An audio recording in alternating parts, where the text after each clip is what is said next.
I'm Madeline from Machine Slings, and today we're talking about keeping safe in warm weather carriers. I actually just tried to make a live on this, but I think my internet was not really agreeing, so I thought I would re-record this, hopefully so that people can hear me better and see better and have less of the connectivity issues. So if you have seen that one, my apologies for the repeat. I just thought I would make a more clear video. So the first thing we need to talk about keeping safe in the warm weather in slings and carriers is to consider layers. So depending on your carrier and how thick or thin it is and how it works, it's probably going to count as a layer. And then also having baby on you, particularly on your front where you're heat sharing and it feels quite warm, that's probably going to count as a second layer. So it is worth thinking about when it is really hot that by wearing baby, we've basically added 2 layers. So what can we do to counteract that? Well, one of the first things we can do is think about the layers we're wearing. I'm wearing one of the thinnest, coolest things I own, which is helping me feel cool. And for baby, I have stripped them off all the way down so that they are just in a nappy. And yes, as I was getting comments on the live video, it is a fake baby. My real babies are at school today. I'm much too big for carriers now. So we are literally can be in just a nappy or just a nappy and a vest. We don't have to be wearing more than that if we don't want to be, or if it is very, very hot. And then because we are wearing those extra layers, we also want to think about things like sticking to the shade and avoiding the hottest parts of the day, or avoiding walking for long periods in the sun. I know myself, I would usually try and plan routes that were as shady as possible, or take extra time to cross to the shadier road, go that way that involves more trees, etc., just to avoid us getting too warm. And I'd also build in extra time for breaks. So if we were starting to get too hot, I'd be able to take out the change mat, lay baby, let them have a kick around, and give myself and baby a break. Then for when they are in the sling, we also need to think about shade and how we're protecting their skin. So babies under 6 months aren't recommended to wear sun cream. So how are we going to protect them? Well, one of the most obvious methods is just to simply pop a hat on them. Excuse the fact I've got a toddler hat for a tiny baby, but literally pop a hat on them and a nice brim is going to help provide them some shade. A lot of carriers do have hoods, but I personally would avoid using the hood because you can see it actually restricts airflow. And so studies in prams have shown that using shades actually cause the temperature to go up and oxygen to go down, but most critically the temperature can rise up quite quickly, and it's due to that lack of airflow creating this microclimate where it gets really very, very warm.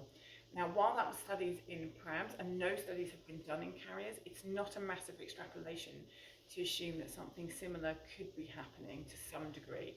So I personally prefer to not use the hood, at least not to cover baby. I might roll it up for extra neck support behind the back of their head, but rather I would use a sun hat.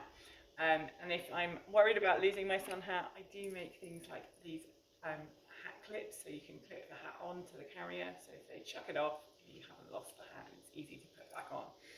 Or if they don't love hats, or for yourself, you could choose a very wide brimmed hat that might then also provide some shade for baby as well as for you.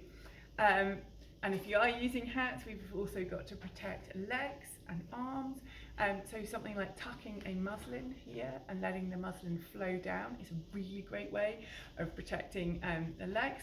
Or something like Moo Moo Baby leg warmers, which are really just a lightweight, thin jersey, and we can pull them over the legs and tuck them into the carrier so that they protect skin. These are also really fabulous on those days.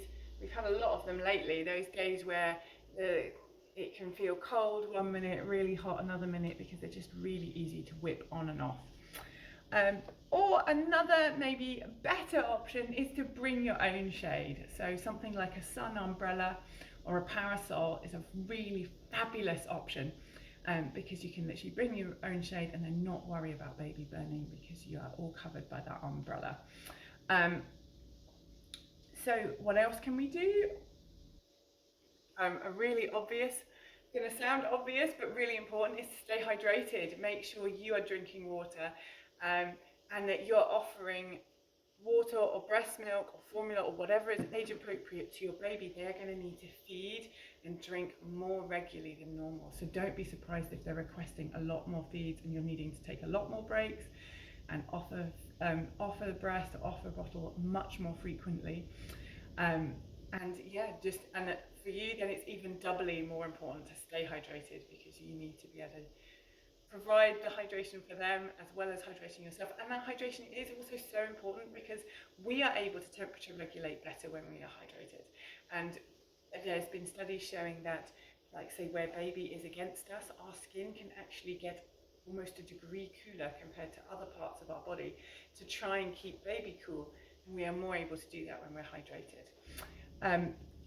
We can also use cooling aids, such as if this was feeling very warm or very sticky between me and baby, I could take a muslin, I could wet it, wring it, and then pop it between me and baby to try and relieve that feeling of sticky, hot skin and help us both feel a bit cooler. I could also take the hat and likewise run it under the tap, wring it out and pop it on the head. This was something I used a lot with my son because he'd always get a sticky, sweaty head, and that really helped him feel cooler.